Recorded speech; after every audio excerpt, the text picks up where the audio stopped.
portanto, perdiam a guarida judaica nesse sentido. Era uma igreja que vivia a prática do Evangelho como Jesus ensinou. E, obviamente, claro, alcançavam outras pessoas com essa mensagem. As pessoas que queriam amar a Deus e queriam ser amadas se aproximavam daquela igreja. Essa igreja, que é a nossa referência, está servindo como base para uma reflexão e também para um ensino para a nossa própria denominação batista. Estamos como estão denominando, tendo uma volta aos princípios. Porque como nós podemos hoje expressar os princípios que estão esboçados aqui naquela igreja? Como nós podemos fazer isso? Como nós, como igreja de Jesus, nesse tempo desafiador para ser igreja, podemos viver e expressar os princípios da igreja? O que nós vamos refletir aqui é exatamente como esses princípios podem ser vivenciados no nosso contexto local. Pode passar, querido. Esse tudo em comum que estava ali, esse tudo em comum, tinha no seu bojo os relacionamentos mútuos, a comunhão cristã, eles cuidavam uns dos outros, e uma forma que nós temos como fazer isso hoje, a despeito de todas as ferramentas de administração eclesiástica que já foram assim ensinadas até aqui no nosso tempo, né, e têm sido utilizados por muitas igrejas, como rede ministerial, igreja com propósitos, desenvolvimento natural da igreja, células, e recentemente o modelo do MDA, né, do meu discípulo amado, traduzido lá do Oriente para cá como meu discípulo amado, mas lá método discipulado apostólico. Todas essas ferramentas são importantes e até ganharam espaço em alguns contextos de igrejas batistas. Mas nós chegamos à compreensão de que não é um modelo que nós precisamos. Nós não precisamos de um novo modelo, nós não precisamos de um novo arcabouço de treinamento para que esse modelo seja expandido. O que nós precisamos é de uma prática nova como igreja. Não é de um programa, mas uma prática nova. Programas nós já temos muitos. Nós precisamos viver uma nova prática.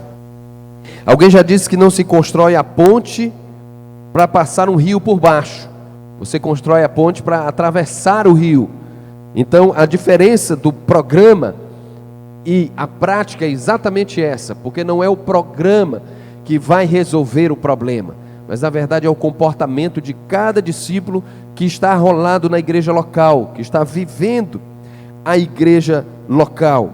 Nós precisamos entender que se nós pensarmos em pequenos grupos multiplicadores, que é a proposta da vivência de igreja na casa, apenas como um programa, como mais um programa, na verdade nós só vamos transferir a prática que nós já temos de centralização da mensagem no prédio para casa, transferida para um grupo menor. Por isso há de se ter uma prática nova, de que cada discípulo, cada pessoa se insere dentro da missão, é inserido por Jesus e precisa praticar essa missão de alcançar pessoas, de acompanhar essas pessoas, cuidar dessas pessoas e ensiná-las a ter aquilo que Deus quer que elas tenham: amor a Deus e amor aos outros, e mais a missão que Deus trouxe a cada um de nós como discípulos.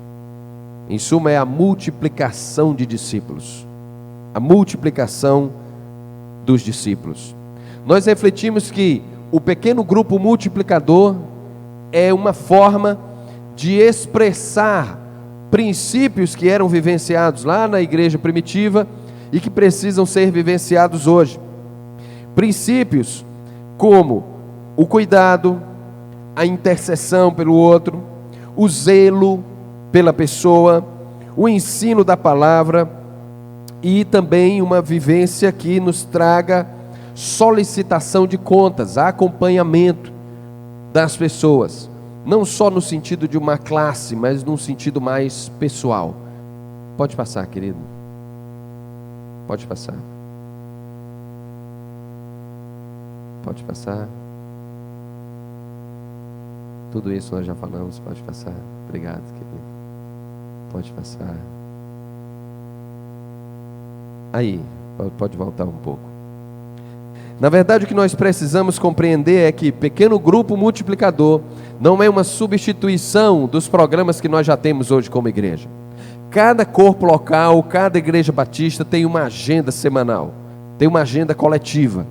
Os irmãos se reúnem na celebração, os irmãos têm uma escola bíblica, os irmãos têm alguns outros encontros coletivos. Então, na verdade, não há de se ter uma oposição de uma coisa com a outra. Pelo contrário, o que nós precisamos é enxergar as nossas casas. Falta só um pouquinho, querido, por favor. Ter apenas de descanso para nós quando nós chegarmos em casa. Mas na verdade, como o próprio local onde a igreja do Senhor acontece. A casa de cada um de nós é abrir a casa para receber pessoas e também ter um momento onde essas pessoas compartilham, aprendem, sentido para nós. Da amizade, para que a igreja do Evangelho seja levada ao coração de muitas pessoas. Esse é o âmago de viver pequeno grupo multiplicador. A ênfase no PGM, no pequeno grupo multiplicador, é necessária porque ali a parte comunitária da igreja é vivenciada. Eu participo de um pequeno grupo multiplicador, obviamente, lá da nossa igreja, e ontem nós tivemos o nosso encontro semanal no apartamento de um casal que está se achegando à igreja, e foi um momento tão precioso, irmãos. Um momento onde nós falamos da palavra de Deus, num assunto que tinha sido abordado na mensagem, num dos assuntos que tinha sido abordado na mensagem no domingo passado na igreja, que falava sobre um assunto controverso, dízimo, oferta, como pensar a vivência nessa área hoje para a igreja de Jesus, já que, pelo menos no sentido não evangélico, há um estereótipo que foi criado, né, de que nós entregamos o nosso dinheiro ao pastor, né? É mais ou menos o que algumas pessoas pensam. Você está indo lá e está dando o seu dinheiro para o pastor, né? E ele está usando o seu dinheiro. É um estereótipo que foi criado pela mídia, por uma série de outras práticas também, de outros grupos que se denominam evangélicos. E como ensinar isso lá no contexto de uma casa? Pela palavra.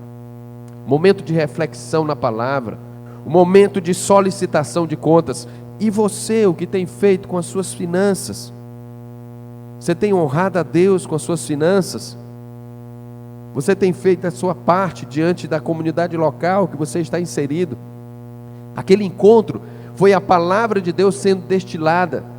E ali algumas pessoas dizendo: olha, eu tenho uma tremenda dificuldade de administrar as minhas finanças no sentido pensar no outro, porque eu estou cheio de compromisso. Eu vejo um celular novo, eu quero trocar de carro todo ano, eu quero que no minha sala tem um sofá de couro e eu não posso comprar à vista, então eu compro em 24 parcelas lá na Jacaúna. E as pessoas estão assoberbadas de contas, porque não sabiam do princípio da palavra, que tinham que compartilhar o que tinham com os outros. E foi naquela casa, naquele apartamento, naquele momento que a palavra de Deus foi explanada e mudanças de prática de vida puderam ser delineadas ali. Tudo porque nós saímos do ambiente templo e fomos para o ambiente da casa, que nos dá a liberdade de responder perguntas, de refletir o que tem lá na prática diária, no coração. PGM é a oportunidade que nós temos para vivenciar uns aos outros. Sobre isso é necessário não confundir. Pode passar, queridão. É necessário não confundir que PGM não é um programa apenas, mas é na verdade um grupo menor de cristãos da igreja, alinhados com ela, vivendo com ela, que tem uma oportunidade maior de expressar os princípios que a palavra de Deus nos apresenta, lá num contexto menos formal. É ali que nós vivenciamos a prática verdadeira do Evangelho. E o que é um PGM? O PGM é um pequeno grupo de pessoas que se reúne regularmente para glorificar a Deus, vivenciar a sua fé nesse sentido, por meio do fortalecimento de relacionamentos discipuladores dos seus membros com pessoas não evangélicas e com pessoas evangélicas que congregam com ela. E tudo isso com o fim de multiplicar discípulos. O PGM não é simplesmente... Pode passar, queridão. Nós estamos lá no conceito. Pode passar um pouco mais. Pode passar. Pode passar. Pode passar. Pode passar. Pode passar. Pode passar. Essa foi a definição que nós colocamos aqui. O PGM não é simplesmente um mini culto. Na verdade, é uma oportunidade que nós temos de vivenciar esses valores. E aí o irmão vai passando e a gente vai visualizando esses valores que estão inseridos ali. De zelar pela pessoa, de solicitação de contas, de ter um momento onde eu possa ensinar o Evangelho na sua totalidade, de ter um momento onde eu possa acompanhar a fé de alguém e o crescimento que ela tenha na fé e tudo aquilo que pode acontecer. A Junta de Missões Nacionais tem denominado esse conjunto de ações como raízes, né? Relacionar, agregar, interceder, zelar pela pessoa, ensinar o Evangelho e solicitar contas, né? A Junta de Missões Nacionais é uma expressão bem batista, né? E se não tem sigla, não é batista, né? Tem que ter sigla. Tem que ter sigla, que é para didaticamente facilitar o entendimento.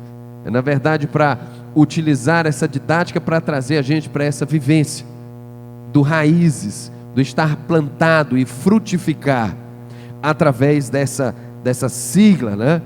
De ter um relacionamento mais próximo com pessoas, com o fim de levá-las para Cristo, de agregar essa pessoa no contexto da fé, no contexto da igreja, de interceder intencionalmente por essa pessoa para que ela compreenda o Evangelho de Jesus, de zelar por ela, de cuidar por ela, de se envolver com ela a ponto de conhecer quais são as suas reais necessidades, as suas reais dificuldades no relacionamento com Deus e no relacionamento com as pessoas, ensinar o Evangelho na sua totalidade, ensinar sobre salvação, sobre vida no altar, sobre santidade, tudo aquilo que é necessário para que alguém tenha uma caminhada com o Senhor, de solicitar contas, de prestação de contas no sentido do crescimento, de mudança de prática de vida, de hábitos, é um relacionamento mais próximo e, obviamente, dentro do contexto do PGM, desse grupo pequeno de pessoas que se reúnem, há uma potencialização da vivência de tudo isso. Uma reflexão que nós temos tido, irmãos, desde que nós passamos a viver PGMs lá no contexto da nossa igreja, ainda como congregação, é primeiro evitar toda essa polêmica em cima de modelos, daquilo que é modelo. O nosso pensamento era sempre levado a pensar: eu não quero ter esse tipo de programa na igreja, esse tipo de vivência na igreja, porque isso pode trazer algum tipo de influência doutrinária, algum tipo de influência diferente daquilo que nós vivemos enquanto igreja. Tudo isso nos fez pensar no PGM como aquilo que vai potencializar a fé das pessoas e o evangelismo que as pessoas precisam desenvolver no dia a dia. Foi nessa perspectiva, e é nessa perspectiva, que a Junta de Missões Nacionais tem investido nisso, para que você tenha uma liderança que consegue compreender que o PGM não é um modelo, mas é uma oportunidade de vivência. Mas mesmo sendo uma oportunidade de vivência, precisa ter um alinhamento de como isso vai se expressar lá fora. E já que pequeno grupo multiplicador é uma expressão da igreja, lá fora, na casa, o que tem que se revelar nesses encontros, nesses relacionamentos formados ali, é o que somos como igreja, a mensagem que temos a anunciar, a vivência que precisamos ter. Todo PGM, todo pequeno grupo multiplicador, tem etapas para ser formado. Pode passar, queridão. Tem etapas, né? Tem a etapa do nascimento. PGM nasce, aquele grupo menor de pessoas nasce, com foco na evangelização, no evangelismo. E aí sempre vem aquelas perguntas práticas: com quantas pessoas eu tenho que começar um PGM? Quantas pessoas são necessárias para que eu tenha um PGM na minha casa? Nessa reflexão e nesse ensinamento que nós temos compartilhado com várias igrejas, a gente tem visto muitas vezes acontecer da seguinte forma: a liderança da igreja, ó, nós temos 50 membros, ótimo, nós já teremos 5 PGMs aqui. Pega um grupo de 10 irmãos, coloca aqui, pega um grupo de 10 irmãos, coloca ali, outro grupo de 10 irmãos, coloca ali, e o PGM está formado. Mas nós estamos entendendo, irmãos, que se nós transferirmos apenas os membros da nossa igreja para uma outra tipo de atividade juntos, mas que ainda não exercitou uma prática nova de relacionamento, de evangelismo, vai continuar a mesma coisa. Nós só vamos nos reunir num lugar diferente. Então qual é a minha tese? Digo eu, não o Senhor. A minha tese é que quanto menor o PGM nasce, mais possibilidade ele tem de crescer. É óbvio, quanto menor você é, mais possibilidade você tem de crescer.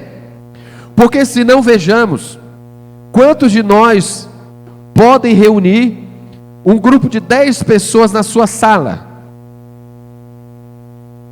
Os irmãos aqui podem, né?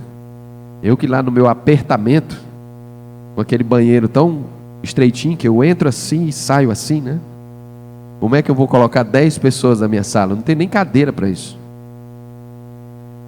Mas na verdade, se eu tenho no nascimento do PGM alguém que se propôs a ser treinado para ser um líder, alguém que se propôs a: oh, irmão, eu não posso liderar agora, mas eu quero aprender.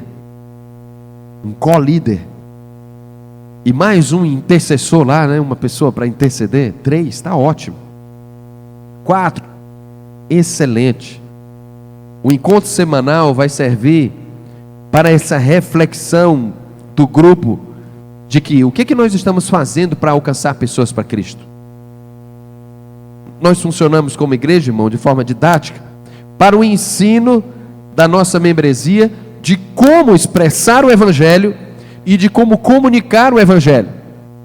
Não é isso que nós fazemos como igreja? Nós nos reunimos domingo após domingo, quarta-feira, para orar juntos, para isso, para que nós aprendamos mais de como nos relacionar com Deus e para que nós aprendamos como levar essa mensagem a outras pessoas. O encontro do PGM é também a solicitação de contas do que nós estamos fazendo relativo a isso. Eu estou me relacionando com pessoas? Quem são essas pessoas? Vamos orar por elas.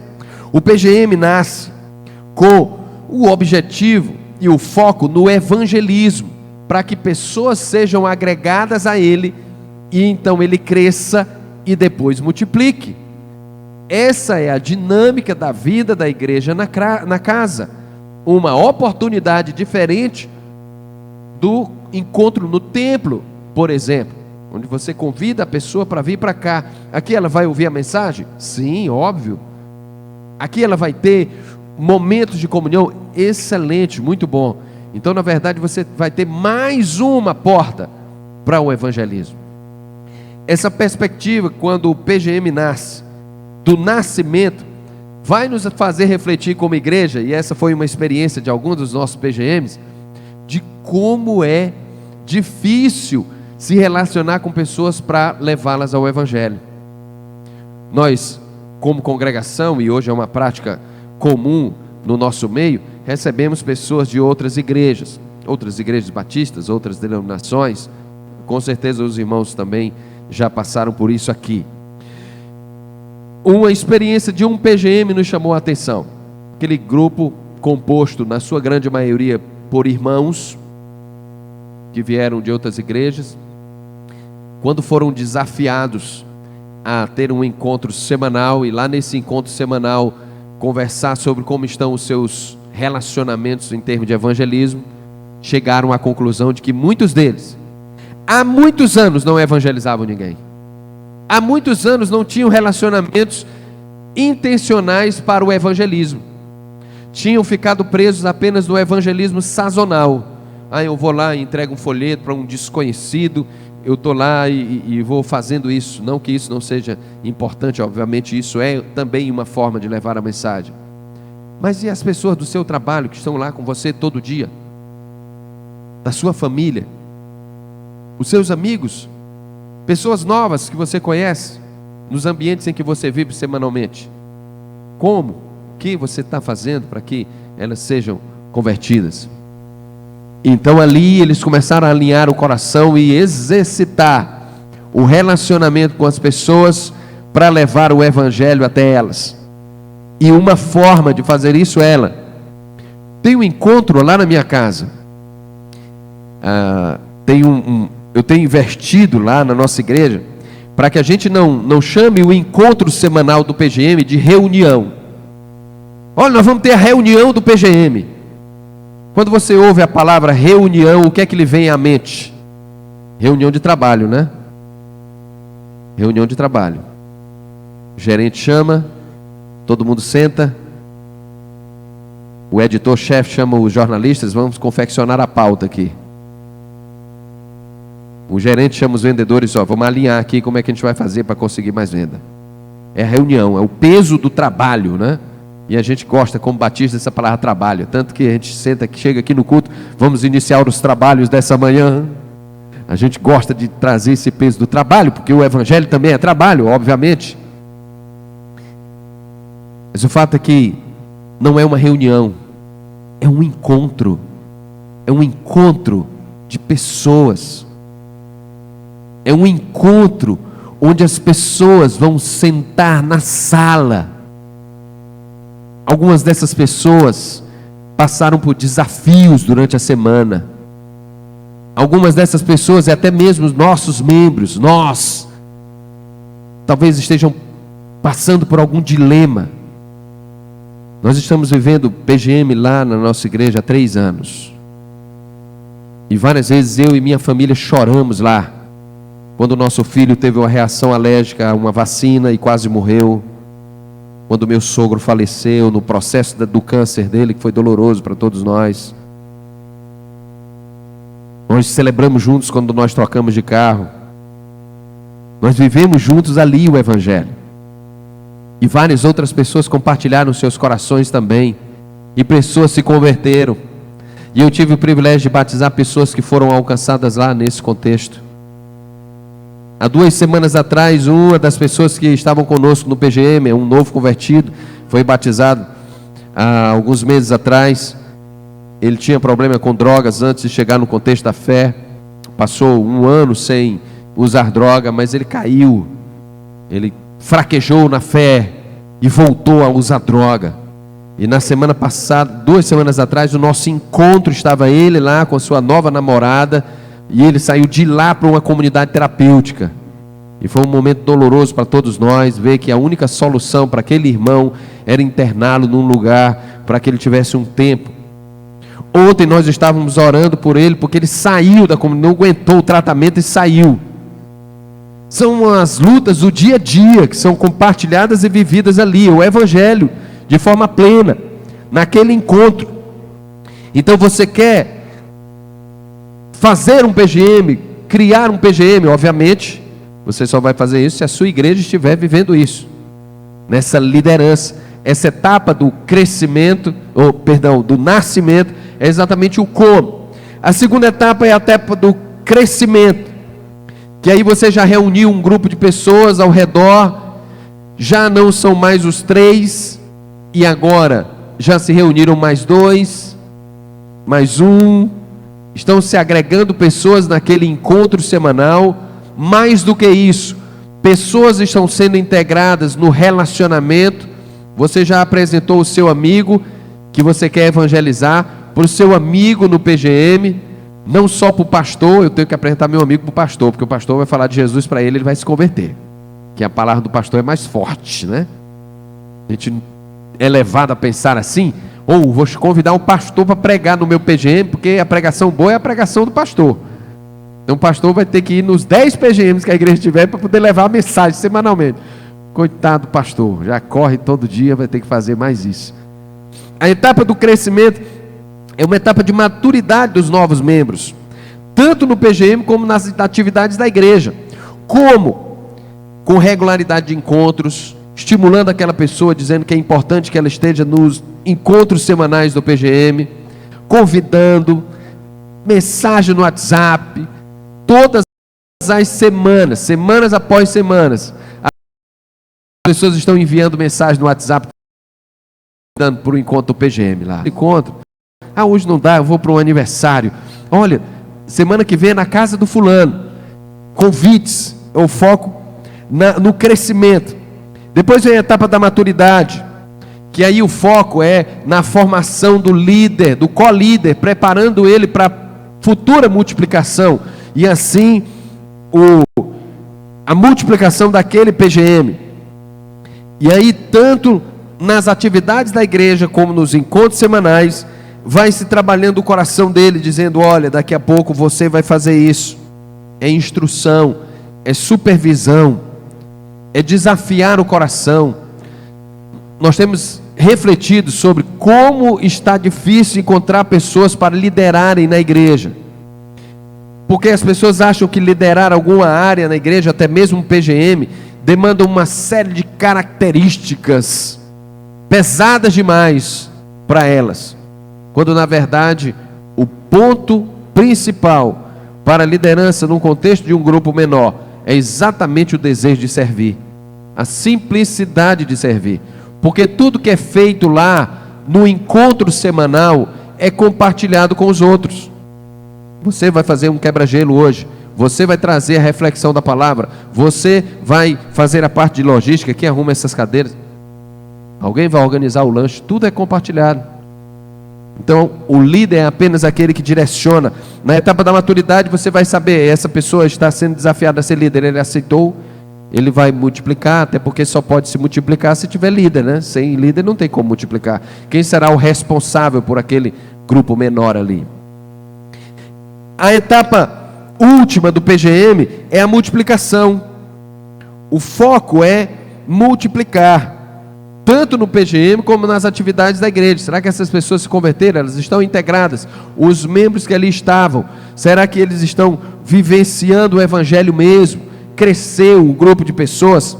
Irmãos, alguns testemunhos são impressionantes lá na nossa comunidade. É claro que cada igreja vai se expressar e vai ter as suas experiências. Experiências não são uma regra, irmãos. Experiências são diferentes para todos nós, porque nós somos diferentes.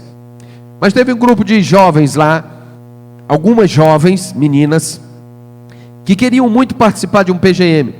Acontece que não tinha liderança de PGM para PGM em horários alternativos. Há horários para que algumas pessoas que congregam conosco e são jovens possam participar. Se não, vejamos, um jovem trabalha e estuda na faculdade à noite, segunda a sexta, trabalha no sábado, sobra para ele o sábado, ele quer ir no Rio Puti ou no Teresina, pouquinho, né? Quer ter vida, né? Ele tem que vir domingo para a igreja. Como é que você vai colocar mais uma atividade na vida da agenda de pessoas que já têm, uma lista enorme de atividades? Mas essas jovens tiveram uma ideia. Nós vamos ter o nosso encontro semanal de 10h30 às 11h30 da noite, lá na casa da irmã.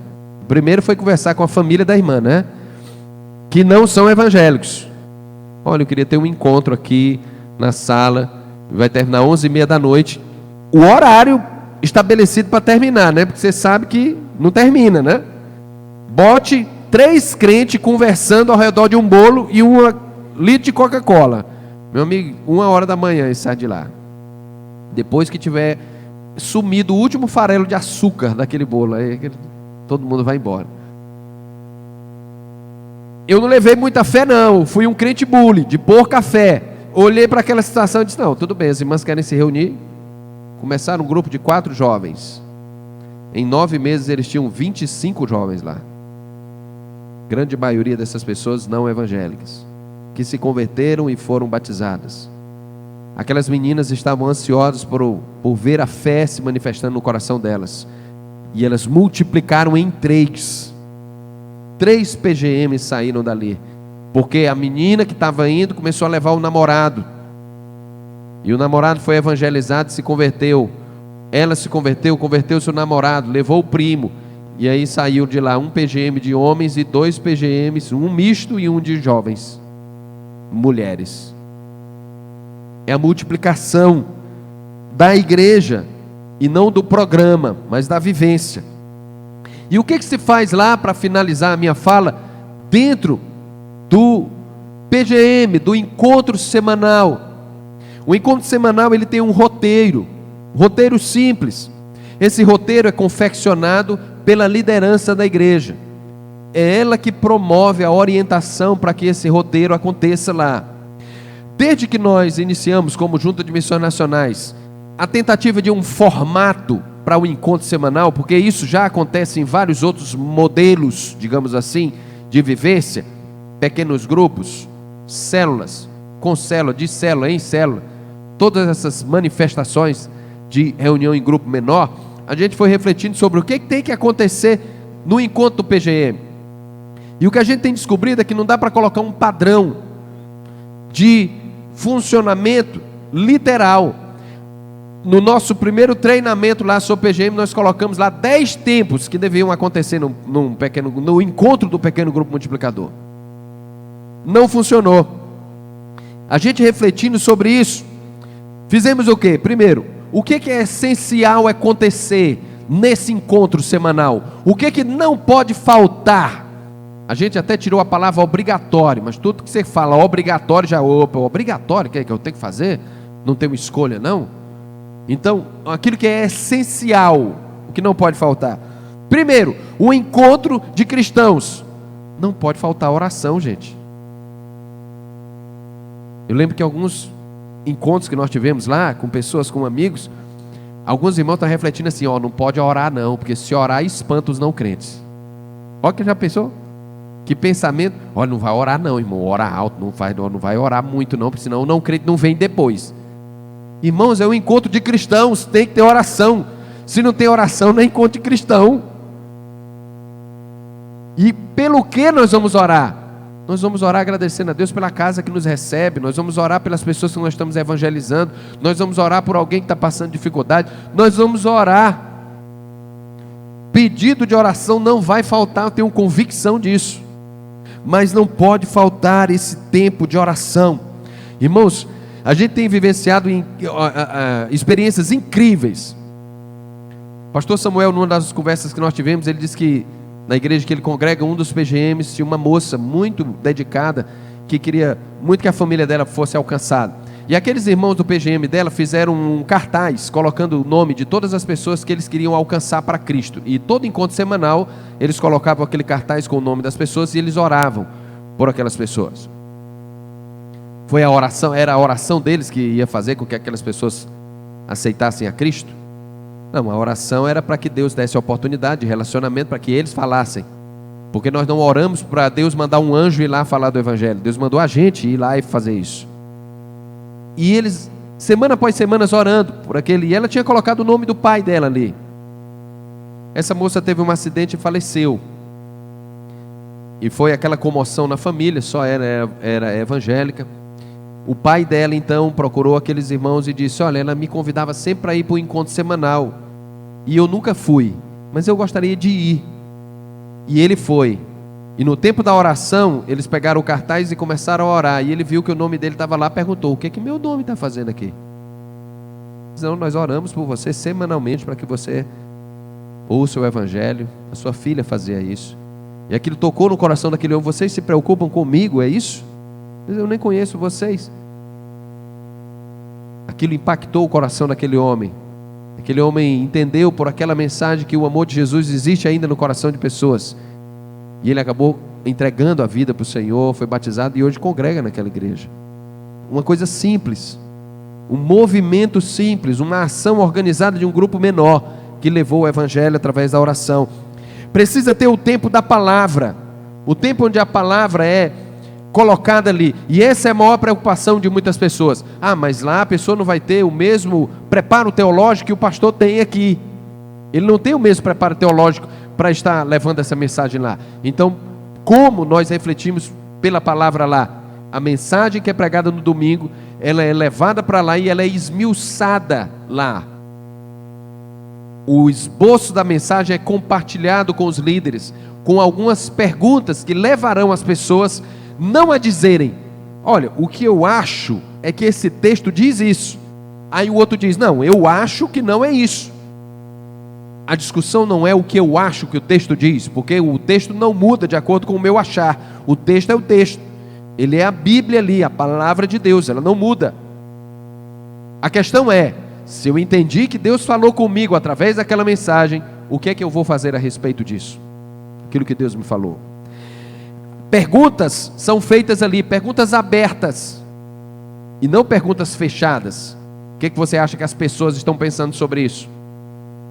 Não são as pessoas, é o que é que você está pensando sobre isso. A reflexão é essa. A pergunta é direcionada à aplicação pessoal e não geral. As igrejas hoje, as pessoas hoje. Você. Ontem foi uma prova prática disso no nosso encontro semanal do PGM. E você, o que é que você pensa sobre dízimos e ofertas? O que é que você acha que a palavra de Deus diz? O que você acha eu não sei, mas o que ela diz é isso. E aí foi explanado. Agora a pergunta não é o que se acha sobre isso, é o que você faz com relação a isso. Você oferta? Você dizima? Você se planeja financeiramente para participar da sua comunidade local financeiramente? Você faz ofertas extras? Você ajuda pessoas com as suas finanças?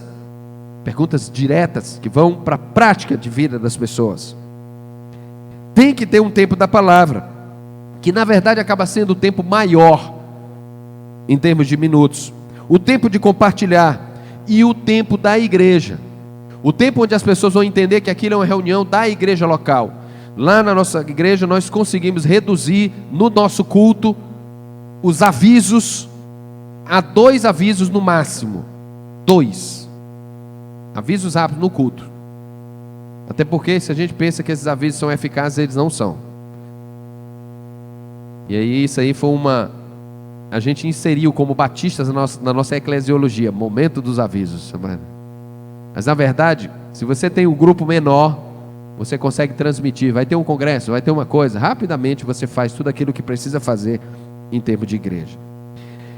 Na verdade, tempos não essenciais. Você pode cantar, você pode falar de multiplicação, você pode fazer uma série de outras coisas dentro do tempo do PGM, do encontro semanal, mas a prática geral é que não pode faltar um tempo para orar, um tempo para meditação na palavra, um tempo para um compartilhamento do coração, e esse tempo da igreja que faz com que a pessoa entenda que a igreja é que está sendo manifesta ali. Essa fala, irmãos, que eu trouxe para os irmãos é para relatar a experiência que nós estamos vivendo, mas também para alinhar o seu coração naquilo que você está vivendo hoje. Na oportunidade que se tem de oferecer o seu lar, ofereça o seu lar para receber um PGM. Converse com a sua liderança. Fale, coloque essa oportunidade que temos de colocar os nossos lares à disposição do Senhor. E eu creio que o Evangelho será multiplicado nesse tempo, através de nós, no nome de Jesus. Deus abençoe a vida e o coração de vocês em Cristo.